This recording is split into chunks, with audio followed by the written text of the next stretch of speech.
دوستوں،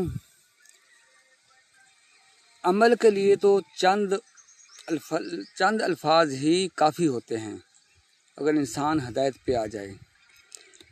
اللہ رب العزت نے بے شمار انبیاء کرام 24,000 کم و پیش انبیاء کرام اس دنیا میں مبعوث فرمائے، اپنی امتوں کو تبلیغ کرتے تھے۔ حضرت نوح علیہ السلام نے 950 سال اپنی قوم کو تبلیغ کی، لیکن چند لوگ اور چند عورتیں ہی مسلمان ہوئی۔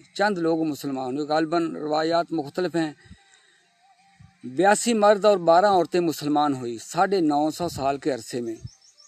الٹا حضرت نوح علیہ السلام کو چھیڑتے تھے۔ قوم حضرت نوح علیہ السلام سے مذاق کرتی تھی کہ اپنے اللہ سے کہو کہ عذاب نازل کرے، ہمیں برباد کرے، لیکن آخر اللہ رب العزت نے اشارہ فرمایا کہ اے نوح، جتنے لوگ مسلمان ہو چکے ہیں اب ان سے زیادہ کوئی مسلمان نہیں ہوں گے، لہٰذا تم کشتی بنانے کی تیاری کرو اور اپنے لوگوں کو، جو لوگ ایمان لے آئے ہیں ان کو کشتی میں سوار کرو، باقی کام پھر اللہ کا ہے۔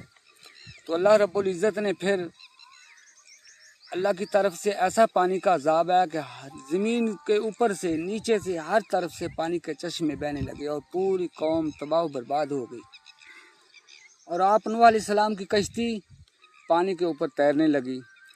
6 ماہ بعد 10 محرم الحرام کو ایک جودی پہاڑ، روایات میں آتا ہے کہ اس پہاڑ پہ کشتی دوبارہ ہوئی، اور پھر حضرت نوح علیہ السلام سے اللہ رب العزت نے نئی دنیا آباد کی۔ اسی حضرت نوح علیہ السلام سے پھر آگے دنیا کا سلسلہ شروع ہوا، اور پھر آپ نوح علیہ السلام کو اللہ نے آدم ثانی کا لقب بھی دیا، یعنی کہ 950 سال تبلیغ کرنے والے انسان کے ساتھ اس کی قوم نے کیا کیا۔ اگر ہم روایات پڑھیں تو یقین کرو بہت پریشانی ہوتی ہے کہ ہمیں دین مفت میں اللہ نے دیا ہے، اس لیے ہمیں قدر نہیں ہے میرے بھائیوں۔ تو اللہ رب العزت ہمیں اپنے دین اسلام کی قدر کرنے کی توفیق عطا فرمائے، اپنے ایمان کی حفاظت کرنے کی توفیق عطا فرمائے۔ جزاک اللہ خیرہ۔